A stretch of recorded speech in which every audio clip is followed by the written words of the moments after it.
नमस्कार, मैं TV 27 news पर आपका स्वागत करता हूं। बुलेटिन की शुरुआत करते हैं। लोकसभा में आज एक देश एक चुनाव बिल पर स्वीकृति मिलने के बाद मध्य प्रदेश में भाजपा सरकार के मंत्री और विधायकों ने खुशी की लहर है, जिसको लेकर के प्रधानमंत्री नरेंद्र मोदी का आभार व्यक्त करते हुए ये तमाम विधायक नजर आए हैं। वहीं मध्य प्रदेश की मोहन सरकार के मंत्री विश्वास सारंग ने कहा है कि एक देश एक चुनाव होना ही चाहिए, इससे लोकतंत्र को मजबूती मिलेगी। इधर विपक्ष वन नेशन वन इलेक्शन को लेकर के आपत्ति जताते हुए नजर आया है। नेता प्रतिपक्ष उमंग सिंगार का कहना है कि वन नेशन वन इलेक्शन से देश के लोकतंत्र को भाजपा सरकार खत्म करना चाहती है। तो ये सत्ता पक्ष और विपक्ष की ओर से तमाम तरीके के दावे जो हैं वो किए जा रहे हैं और उन्होंने क्या कुछ कहा है ये भी आपको एक बार सुनाते हैं। डबल इंजन की सरकार की जो परिभाषा है, मोहन जी ने मध्य प्रदेश में उसको पूरी तरह स्थापित किया है। माननीय प्रधानमंत्री नरेंद्र मोदी जी के नेतृत्व में जिस प्रकार से ये देश लगातार आगे बढ़ रहा है, उसमें मध्य प्रदेश भी आगे बढ़े, जन जन तक लोगों को सरकार का फायदा मिले, यही हमको हमारा लक्ष्य है। कांग्रेस देखिए, अभी अनुपूरक बजट पे तो कुछ कहा नहीं जा सकता। जब बजट आएगा जब ही पता लगेगा। विधानसभा घेराव करने निकले थे। वन नेशन वन इलेक्शन इस लोकतंत्र के लिए पूरी दुनिया में एक बहुत बड़ा निर्णय है जो माननीय मोदी जी ने लिया है। देश में विकास और कल्याण के नए आयाम इस निर्णय के आज स्थापित होंगे। सर, बड़ा आंदोलन करने की चेतावनी दी थी कांग्रेस ने और कल स्टेट पे टाइम फिस कहना चाहता हूँ, देश के लोकतंत्र को बचाना एक महत्वपूर्ण है। वन नेशन वन इलेक्शन जब भी सार्थक रहेगा कि आप जनता का वोट कहाँ जा रहा है। आज Bharatiya Janata party one nation one election कराना चाहती है। इसकी वजह ईवीएम तो नहीं है। ईवीएम हटा के बैलेट पे क्यों नहीं कराना चाहती? इतनी जल्दबाजी में निर्णय करना चाह रही है तो क्या गए बार अगर इनको कांग्रेस को 100 सीटें मिली थी लोकसभा में, इससे घबराहट तो नहीं है? इसी रणनीति के तहत ईवीएम के तहत वन नेशन वन इलेक्शन कराना चाहती है। अगर इनके मन साफ है तो बैलेट पे कराए, हम स्वागत करेंगे। तो वन नेशन वन इलेक्शन को लेकर के लगातार गर्मा गर्म बहस जो है वो देश में देखने को मिल रही है। तमाम देशों के नेता जो हैं वो इस पूरे मामले को लेकर के अपनी प्रतिक्रियाएं देते हुए नजर आ रहे हैं। वहीं अगर बात करें तो इस मामले में आपने विश्वास सारंग को सुना, आपने उमंग सिंगार को सुना, उन्होंने तमाम तरीके की बातें कही है।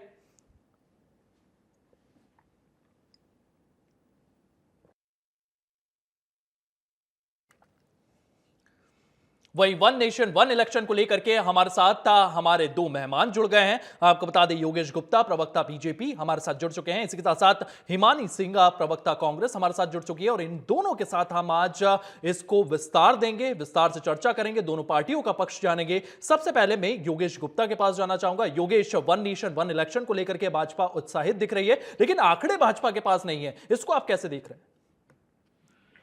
नहीं, देखिए आयुष जी, देश में वन नेशन वन इलेक्शन न केवल लोकतंत्र की मजबूती के लिए सार्थक होगा, बल्कि देश भी हमारा मजबूत होगा। वन नेशन वन इलेक्शन ये कोई नया नहीं है जो आज लोकसभा में बिल पेश हुआ है। निश्चित रूप से 1952, 1957, 1962 और 1967 में हमारा देश वन नेशन वन इलेक्शन के मोड में ही था। तत्पश्चात इंदिरा जी ने विभिन्न दलों की चुनी हुई सरकारों को संवैधानिक रूप से गिराया, इमरजेंसी लागू करी। इसके बाद ये इस प्रणाली से देश अलग हुआ।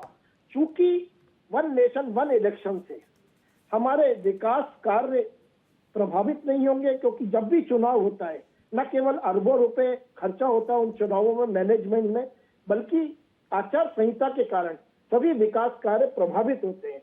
दूसरी बात, काले धन पर इससे अंकुश लगेगा। जो माननीय मोदी जी ने वादा किया था देश की जनता से कि काले धन पर अंकुश लगाना है, चुनावों में काले धन का बहुत दुरुपयोग होता है, वो रुकेगा। संसाधनों की बचत होगी हमारी, और कर्मचारियों की ड्यूटियों से, जो विभिन्न विभागों से चुनाव आयोग कर्मचारियों को हायर करता है, वहां के जो विभागों के कार्य उससे विलंबित होते हैं, उन सब चीजों से बचा जा सकेगा। कहने का मतलब ये है कि लोकतंत्र की मजबूती और देश की मजबूती और प्रगति के लिए वन नेशन वन इलेक्शन का बिल बहुत महत्वपूर्ण है। और निश्चित रूप से माननीय प्रधानमंत्री मोदी जी का एक सपना है और पूरी मध्य प्रदेश की जनता और देश की जनता की तरफ से मैं उनके प्रति आभार प्रकट करना चाहूंगा। उन्होंने अपने 2023 के कार्यकाल में पूर्व राष्ट्रपति श्री रामनाथ कोविंद जी की अध्यक्षता में एक कमेटी इस बिल को लेकर गठित करी थी। 47 विभिन्न दलों से चर्चा करी लगभग साल भर तक हमारे पूर्व राष्ट्रपति माननीय कोविंद जी ने, और उसमें सहमति बनी। तत्पश्चात इस बिल का प्रारूप तैयार हुआ और उसके बाद ये बिल आज लोकसभा में पास हुआ है, जिसको कानून मंत्री द्वारा शायद जेपीसी में रखने की पेशकश की जाएगी, क्योंकि मोदी जी ऐसा चाहते हैं कि सभी दलों की इसमें सहमति हो। जी योगेश जी, तमाम तरीके के आंकड़े जो हैं वो भी इसको लेकर के सामने आ रहे हैं। अगर मैं आपके सामने आंकड़े रखना चाहूंगा, उसके बाद मैं हिमानी जी के पास आऊंगा। आंकड़े ये हैं कि लोकसभा की अगर बात करें तो लोकसभा में 543 सीटें हैं। यहां पर एनडीए के बहुमत की अगर बात करें तो 292 सीटें एनडीए के पास है। वहीं अगर बात करें तो 2/3 बहुमत आपको चाहिए यह बिल पास कराने को लेकर के, जिसके लिए आपको 362 सीटें चाहिए, जो एनडीए के पास नहीं है। मतलब लोकसभा से यह बिल पास नहीं हो सकता। दूसरी चीज मैं आपके पास लाना चाहूंगा, राज्यसभा 245 सीटें हैं एनडीए की अगर बात करें तो 112 एनडीए के वहां पर सांसद हैं। मनोनीत सांसदों की बात करूं तो 6 सांसद हैं और 2/3 बहुमत के हिसाब से आपको 164 वोट यहां पर चाहिए। तो चाहे लोकसभा हो चाहे राज्यसभा हो, यहां पर यह बिल जो है यह पास नहीं कराया जा सकता है। अब मैं हिमानी जी के पास आना चाहूंगा। हिमानी जी, लगातार कांग्रेस जो है इसको लेकर के विरोध कर रही है। तमाम तरीके के बयान जो है वो कांग्रेस की ओर से सामने आ रहे हैं। साफ तौर पर कांग्रेस एक आरोप लगाते हुए यहां पर नजर आ रही है कि यह बिल अगर आता है तो जमीनी मुद्दे जो है उनसे ध्यान भटक जाएगा। इसको लेकर के आपकी प्रतिक्रिया? जी बिल्कुल, आपने कुछ आंकड़े आपने क्लियर कर दिए, कुछ मैं क्लियर कर दूं कि 292 वोट्स की कम से कम लोकसभा में जरूरत है और 300 से ऊपर इनके पास सत्ता में रहने के लिए आंकड़ा है एनडीए गठबंधन के पास। तो पर आज पक्ष में वोट पड़े 269। तो इसी से कहीं ना कहीं समझ में आ रहा है कि योगेश जी ने खुद ही बोला कि मोदी जी चाहते हैं कि सभी दलों की सहमति बने। आपके समर्थक घटक दल जो एनडीए के हैं उनकी भी सहमति आपके साथ पूरी नहीं बन पा रही है। 300 के ऊपर जो आपके पास आंकड़ा है उतने भी वोट आपको नहीं मिल पाए हैं। तो आप समझ सकते हैं कि इसमें सभी दूसरे दलों की और विपक्षी दलों की सहमति तो दूर, आपके खुद के जो घटक दल हैं उनकी भी सहमति नहीं बन पा रही है। दूसरे कहीं ना कहीं कुछ चीजें ऐसी हैं जो इस बिल के ऊपर सवाल खड़े करती हैं। देखिए, मध्य प्रदेश में 2023 में विधानसभा चुनाव हुए, उसके बाद लोकसभा चुनाव हुए। 3 सीटों पर जो अभी योगेश जी ने बोला कि सरकारें गिराना और ये सब जो अब इनके यहाँ की परंपरा बन गई है, और जो वॉशिंग मशीन में धुलने के लिए इनकी तरफ से जो विधायक इन्होंने लिए थे कांग्रेस से, उनके लिए उपचुनाव कराने पड़े। तो अगर इतनी ज्यादा पैसे की चिंता है तो जाने दीजिए ना, क्यों आप दल बदल करवा के विधानसभा में उपचुनाव करवाकर जनता का पैसा खर्च करवाते हैं। और मेरा सवाल इसमें यह है कि आप ये देखिए कि अभी भी 3 चरण में उपचुनाव हो चुके हैं। 4 सीटों पर उपचुनाव होने थे और 3 चरण में हो चुके हैं, अभी भी एक बीना का उपचुनाव बाकी है।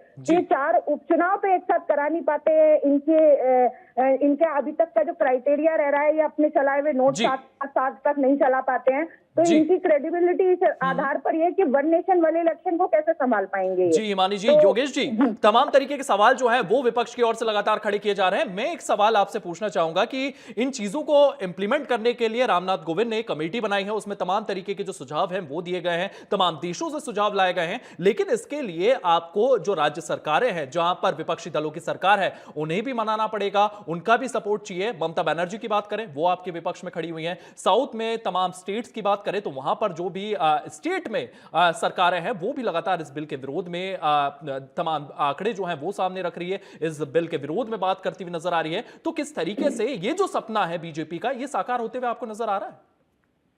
नहीं, देखिए, निश्चित रूप से देश और प्रदेश की जनता के समक्ष माननीय मोदी जी का जो स्वप्न है वो पेश हो रहा है कि एक देश एक इलेक्शन आखिर क्यों कराए जा रहे हैं। इससे भारतीय जनता पार्टी का तो कोई पर्सनल बेनिफिट होने नहीं वाला। इससे हमारा देश मजबूत होगा, लोकतंत्र मजबूत होगा, देश का राजकोषीय बचत होगी। क्योंकि आपने ये बात कही है योगेश जी, मैं एक बात आपके सामने रखना चाहूंगा कि यहां पर विपक्ष लगातार एक चीज को उठा रहा है कि अगर वन नेशन वन इलेक्शन होता है तो राष्ट्रीय मुद्दे जो रहेंगे उनको उठा के आप तमाम राज्यों में भी चुनाव जीत सकते हैं, वहीं राज्य के तमाम मुद्दे होते हैं वो वहां से गायब हो जाएंगे। वहां की जो सियासी पार्टियां हैं, जैसे उत्तर प्रदेश में समाजवादी पार्टी हो गई, आप तमाम राज्यों की बात करें तो वहां पर अलग अलग पार्टी, ये क्षेत्रीय दल जो है ये वहां से खत्म हो जाएंगे। आयुष जी नहीं, देखिए मैं 2 आयुष मिनट जी, आपके पास आऊंगा हिमानी जी, मैं पहले योगेश जी की बात कंप्लीट कर लूं। योगेश जी आप देखिए बोलिए। आयुष जी, आपके प्रश्न का जवाब ये है कि राष्ट्रीय मुद्दों पर अभी तक 2014 से जो चुनाव हो रहे हैं, निश्चित रूप से राष्ट्रीय नेतृत्व माननीय नरेंद्र मोदी के नाम पर लड़े जा रहे हैं। तत्पश्चात चाहे राज्यों के चुनाव हो या देश के चुनाव हो, माननीय मोदी जी के नेतृत्व में भारतीय जनता पार्टी को लगातार जनादेश मिल रहा है, प्रदेशों में भी और देश में भी। तो निश्चित रूप से देश और प्रदेश की जनता माननीय मोदी जी के द्वारा किए जा रहे जनहित से जुड़े हुए कार्य और देश की एकता, अखंडता और मजबूती के लिए किए जा रहे प्रयासों को सराहा ही नहीं रही, बल्कि उस पर अपनी मोहर लगा रही है। रही बात कांग्रेस की, तो कांग्रेस के नेता प्रतिपक्ष को मैं सुन रहा था कि उन्होंने फिर ईवीएम पे सवाल उठाया। इन्हीं के घटक दल जिनके साथ इन्होंने जम्मू कश्मीर में अभी हाल ही में चुनाव लड़ा, उमर अब्दुल्ला जी ने कल अपने बयान में जोरदार थप्पड़ मारा है कांग्रेस के गाल कि 2 सीटें जब आप ले आते हो ईवीएम से तो सही रहता है। कांग्रेस की प्रियंका जी जब 4 लाख मतों से वायनाड से चुनाव जीतती हैं तो वो ईवीएम के माध्यम से ही जीतती हैं। विभिन्न राज्यों में जो कांग्रेस की सरकारें बन रही हैं वो भी ईवीएम के माध्यम से बन रही है। तो मीठा मीठा गप गप कड़वा कड़वा थू थू, ये तो जी योगेश जी, ईवीएम का मसला अलग है, 1 नेशन 1 इलेक्शन का मसला अलग है। इसी को लेकर के मैं हिमानी जी के पास आना चाहूंगा। हिमानी जी आप अपनी बात रख रही थी, इसी के साथ साथ योगेश जी मैं आपके पास आऊंगा। मैं हिमानी जी को एक आंकड़ा दे दूं। हिमानी जी, अगर खर्चे की बात की जाए तो खर्चा जो है वो डबल हो चुका है। 1,35,000 करोड़ रुपए चुनाव में खर्चा करना पड़ता है, क्योंकि अलग अलग चुनाव होते हैं। कभी राज्यों के चुनाव आ जाएंगे, कभी आप लोकसभा के चुनाव आ जाएंगे, और हर राज्य में अलग अलग चुनाव रहते हैं। सरकारी तंत्र हो चाहे विपक्ष हो, उनका पूरा फोकस विकास के मुद्दों पर नहीं रहता है, उनका पूरा फोकस जो रहता है वो चुनाव पर रहता है, किस तरीके से चुनाव जीते जाए। अगर मैं आंकड़े की बात करूं तो 2019 में 700 रुपए पर वोट दिया जाता था, वहीं अगर 2024 की बात करूं तो 1400 रुपए खर्च होता है हर एक वोट के लिए। तो ये सरकारी पैसा है, अगर ये विकास कार्यों में लगेगा तो ये भी तो सही है हिमानी जी। पहली बात आयुष जी, मैं आपकी एक बात का से सहमत नहीं हूँ। आपने बोला कि विपक्षी दलों को लग रहा है कि आप नेशनल मुद्दों को सामने रखकर चुनाव जीत जाएंगे। ऐसा कोई डर हमारे बीच में नहीं है, ना ही किसी विपक्षी दल ने। नहीं, समाजवादी पार्टी की ओर से इन तमाम तरीके के बयान सामने आए हैं, जो आपके सहयोगी हैं उत्तर प्रदेश में, उनकी ओर से ये बयान सामने आए हैं, और अपने बयान में वो कहते हुए नजर आए हैं कि उत्तर प्रदेश के जो तमाम मसले हैं उनको हम सामने नहीं रख पाएंगे। इस तरीके के बयान विपक्ष की ओर से आए हैं। मैं मेरी पार्टी का ही पक्ष रख सकती हूँ, मैं किसी और दल का। आपके सहयोगी दलों की ओर से, इंडिया गठबंधन में जिसमें आप प्रमुख हैं, उनकी ओर से ये बयान सामने आया था। तो मैं ये बोलना चाहती हूँ कि ऐसा कोई डर हमारे मन में नहीं है। कांग्रेस पार्टी की प्रवक्ता हूँ मैं, समाजवादी पार्टी का पक्ष नहीं रख पाऊंगी, आपसे माफी चाहती हूँ। लेकिन दूसरी चीज, एक चीज और है, आपने बोला बीजेपी का सपना। बीजेपी के सपने के हिसाब से देश नहीं चलेगा। बीजेपी का सपना कुछ भी हो सकता है, बीजेपी तो हमेशा चाहेगी सत्ता में बनी रहे, उनका सपना पूरा करने के हिसाब से लोकतंत्र थोड़ी चलेगा। दूसरी बात, खुद योगेश जी ने स्वीकार किया कि 2014 के बाद से सारे चुनाव नरेंद्र मोदी के। नरेंद्र मोदी, आप ठीक है, मैं बहुत सम्मान के साथ प्रधानमंत्री पद पर, लोकतंत्र में कुछ भी परमानेंट नहीं होता, और किसी एक व्यक्ति के आधार पर चुनाव लड़ना ये बहुत बड़ी, आपको लगता है शान की बात है, ये लोकतंत्र के लिए बहुत बड़ा हानिकारक कदम होता है। एक व्यक्ति, मतलब जो अगर जो सांसद हैं और जो बाकी लोग हैं, एक व्यक्ति के आधार पर लोग वोट देंगे। वो सांसद अपने क्षेत्र में क्या काम कर रहा है, उसका चरित्र कैसा है, उसका काम करने का ढंग कैसा है, ये सब चीजें हर क्षेत्र को प्रभावित करती हैं। और जब किसी देश का कोई एक क्षेत्र भी, बहुत सारे विधायक या सांसद ऐसे हैं जिनके ऊपर गंभीर आरोप लगे हैं और बाद में उनके बारे में खुद प्रधानमंत्री को भी नकारात्मक बयान देने पड़े हैं। हिमानी जी, ये सब बातें जो हैं ये सही है, लेकिन मैंने आपसे जो सवाल पूछा था, मैं उस पर आपका जवाब चाहूंगा। जी, आप अपनी बात रखिए, लेकिन मैंने आपसे जो सवाल पूछा था मैं उस पर आपका जवाब चाहूंगा। ऐसा नहीं कि आप लोग पहले कोई बात बोल चुके होंगे तो उसका जवाब देना यहाँ पर या उसको क्लियर करना मेरी ड्यूटी नहीं है, वो भी मुझे करना है। आपके सवाल का भी जी, आप अपनी सरकार, आप अपने दल का पक्ष रखेंगी, लेकिन मेरा आपसे सिंपल एक सवाल था कि 2019 में 700 रुपए पर वोट लगते थे, 2024 में 1400 रुपए पर वोट हो गए। तो यहाँ पर ये आंकड़ा तो आपके अगेंस्ट में जा रहा है ना, बीजेपी जिस तरीके से ये आने तो दीजिए वहां तक। जी, बोलिए। कि लोकतंत्र में ये चीज बहुत हानिकारक होती है। दूसरे, जब एक चीज प्रदेश स्तर के चुनाव और लोकसभा के चुनाव जब एक साथ करवाए जाते हैं, आप जानते हैं बहुत सारे प्रदेश ऐसे हैं, जैसे फॉर एग्जांपल मणिपुर को ही ले लीजिए आप, तो मध्य प्रदेश को ले लीजिए, और कई जो सीमावर्ती प्रदेश है उनके मुद्दे बिल्कुल अलग होते हैं नेशनल मुद्दों से। तो कहीं ना कहीं प्रदेश स्तर के मुद्दे, जो प्रदेश के विकास की बातें हैं, वो भटक जाएंगी।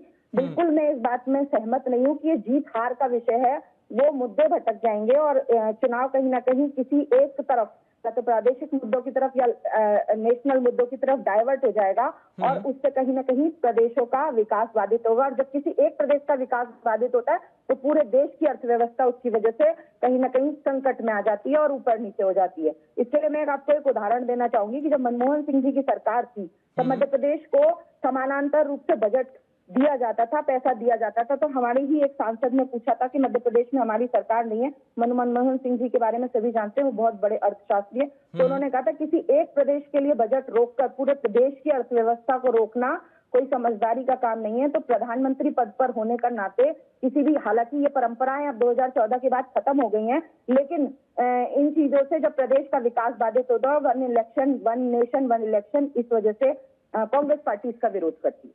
जी, कांग्रेस पार्टी इसका लगातार विरोध कर रही है। योगेश जी, जिस तरीके से कांग्रेस की ओर से तमाम तरीके की जो चीजें हैं वो उठाई जा रही है, इस पर बीजेपी आने वाले समय में किस तरीके से बोलने वाली है? क्योंकि एक आंकड़ा जिस तरीके से मैंने कांग्रेस के प्रवक्ता के सामने रखा, अब वोटों का आंकड़ा, वोटों की महंगाई, क्योंकि एक वोट के लिए जब आप 700 रुपए खर्च कर रहे हैं, वही 2024 में इसका आंकड़ा जो है वो 1400 रुपए हो गया है। तो यहां पर अगर वोटिंग प्रोसेस और प्रक्रिया की बात करें तो वो काफी महंगी हो गई है। कहीं ना कहीं इसको आप एक प्लस पॉइंट देख रहे हैं?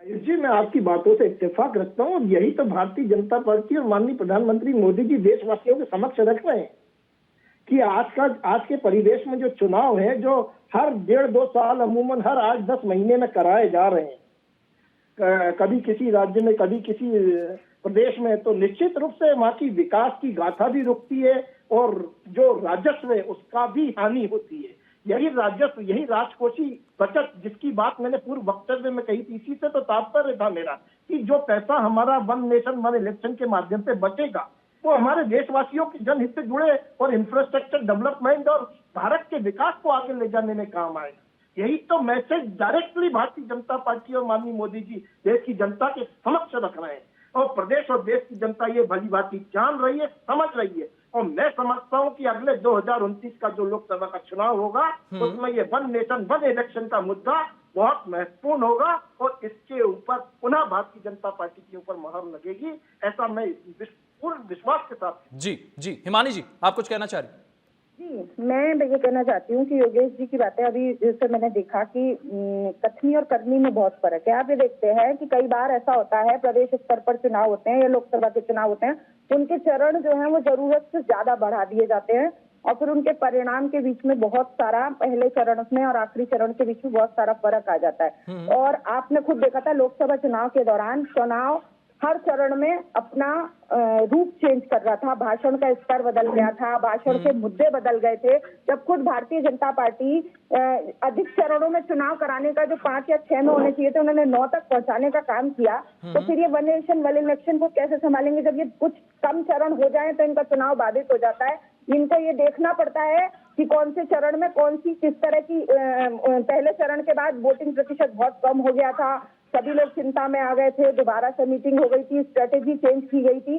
तो ये इनकी कथनी, और इनको मालूम है क्योंकि कि जो आपने अभी आंकड़े अपने शुरुआती उसमें बताए थे, तो उसके आधार पर ये जानते हैं कि ये बिल जो है वो जनता के द्वारा स्वीकार्य नहीं है और ये सदन में, तो लोकसभा में या राज्यसभा में किसी भी स्तर पर पास नहीं हो सकता।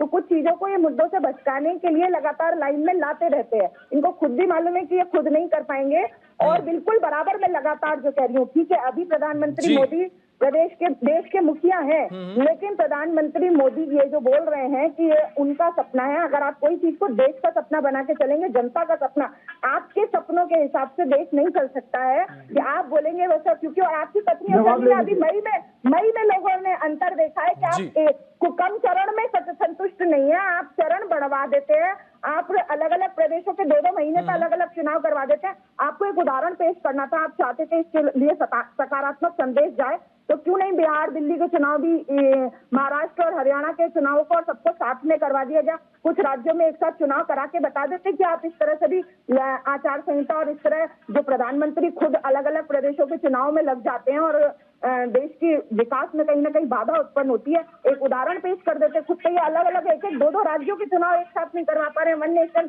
वन इलेक्शन की बात करते हैं, सिर्फ मुद्दों से भटकाने के लिए, लगातार डाइवर्ट करने के लिए और कुछ दिनों के लिए माहौल बनाने के लिए इस तरह के मुद्दे उठाए जाते हैं। इन्हें खुद पता है ये नहीं संभाल पाएंगे इसको। जी योगेश जी, आपको ये कहा जा रहा है, ये आरोप आप पर लगाए जा रहे हैं कि आप मुद्दे को भटकाने के लिए वन नेशन वन इलेक्शन लेके आ रहे हैं, और कहीं ना कहीं एक चीज है योगेश जी, आंकड़े आपके साथ नहीं है, ये पूरा के पूरा माहौल जो है ये लेकर आया जा रहा है, ये बनाया जा रहा है कि वन नेशन वन इलेक्शन होना चाहिए, तो आंकड़े कहां हैं योगेश जी? आपकी प्रतिक्रिया।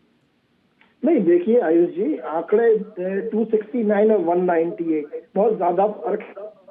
पूर्ण सहमति बनाने के पश्चात देश के संविधान में ये 129वां जब संशोधन हुआ है, जो प्रस्ताव पेश हुआ है, ये बिल पास होगा दोनों ही सदनों से, और ये एक लोकतांत्रिक प्रक्रिया है, इसका पालन मोदी सरकार। योगेश जी, लोकतांत्रिक प्रक्रिया है, लेकिन जेपीसी तक ये मामला चले गया। वक्फ बोर्ड की अगर वक्फ बोर्ड बिल की बात करें तो वो भी वहां पर जेपीसी में है। अब ये बिल जो है ये भी जेपीसी के पास चले गया है, तो जेपीसी में जो प्रक्रियाएं हैं वो काफी लंबी चलती है। लगातार इस मुद्दे को लेकर के चर्चा होगी, लेकिन इसका निष्कर्ष जो है क्या वो निकल पाएगा योगेश जी? देखिए आयुष जी, अभी वन नेशन वन इलेक्शन ये किसके लिए है? ये 2029 के लिए, अभी 2024 चल रहा है, तो ये अभी काफी समय है।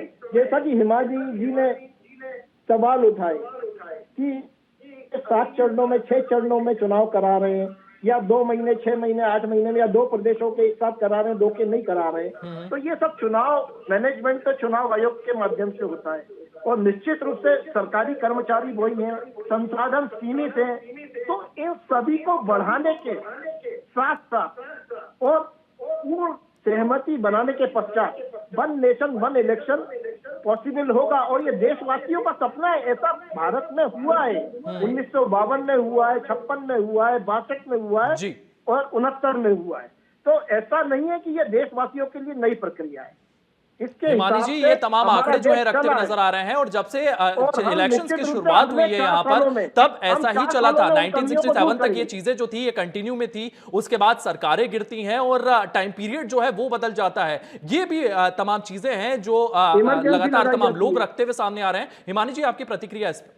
देखिए, आजादी के बाद कुछ चीजें ऐसी थी जो शेप ले रही थी, कुछ विकास की प्रक्रियाएं थी जो शेप ले रही थी, लेकिन आज की परिस्थिति, समय काल परिस्थिति के हिसाब से चीजें और नियम बदल जाते हैं, और बहुत सारी चीजें बदल भी गई हैं। आप 47 वाले उसमें नहीं है, जैसे कि अभी आप देख लीजिए कि जब ऐसे अगर 60 और 65 की बात करें तो 60-65 में तो हम कल ही हमने विजय दिवस बनाया, हमने बहुत सारे लोगों का वो कर दिया था। आज हम सोशल मीडिया पर सिर्फ बांग्लादेश वाले हमारे पर टैक्स बढ़ा कर ले रहे हैं, हमारे फलों पर टैक्स बढ़ा रहे हैं, हमारे लोगों पर अत्याचार कर रहे हैं, हम सोशल मीडिया पर बात कर रहे हैं। अगर इस तरह हम आजादी में सोशल मीडिया इस वीडियो को इतना शेयर करो कि अंग्रेज मजबूर हो जाएं देश से, तो आज भी आप और हम डिबेट नहीं कर रहे होते, हम और आप अंग्रेजों की दास्तां में ही होते। तो ये सोशल मीडिया पे हर चीजें नहीं होती हैं। दूसरी चीज मैं यही बताना चाहती हूँ कि जो बात कर रहे हैं योगेश जी जो भी बात कर रहे हैं वो सब चीजें कह रहे हैं कि 260 में 65 में इस सब में हुआ था, तो चीजें जो बदल रही हैं, आज हर प्रदेश की आवश्यकताएं अलग हैं, हर प्रदेश की भौगोलिक संरचना अलग है, हर प्रदेश की परिस्थितियां अलग जी। हिमानी जी, बस एक आखिरी रिएक्शन योगेश जी का मैं ले लूं। योगेश जी, हिमानी जी की ओर से ये प्रतिक्रिया सामने आई है कि सोशल मीडिया जो है आजकल पूरा दौर बदल चुका है, और एक बात करें कि मोदी सरकार के पास एक मसल पावर है जिससे वो पूरे देश में चुनाव लड़ सकते हैं, बाकी दल जो है वो कहीं ना कहीं कमजोर है, तो इस पर आपका क्या रिएक्शन? नहीं देखिए, हम 2 से 300 के ऊपर तक पहुंचे हैं, तो काफी मेहनत की है। कांग्रेस अपने नकारापन और निकम्मेपन के कारण आज इस परिस्थिति में आई है, और देशवासियों ने कांग्रेस द्वारा शासित 55-60 सालों का वो दुराचार देखा है, वो भ्रष्टाचार देखा है, जहां इनके स्वयं के प्रधानमंत्री स्वर्गीय राजीव जी कहा करते थे कि 1 रुपए केंद्र से चलता है तो 15 पैसे हितग्राहियों तक पहुंचता है। तो भ्रष्टाचारियों से युक्त कांग्रेस का ये तो समापन होना ही था, और निश्चित रूप से मध्य प्रदेश कांग्रेस मुक्त हुआ। आने वाले समय में देश जी योगेश जी, आपने अपना वक्त दिया, आपने अपनी बात रखी, हिमानी जी आपने अपनी बात रखी, आप दोनों का बहुत बहुत धन्यवाद। बने रहिए टीवी 27 न्यूज के साथ।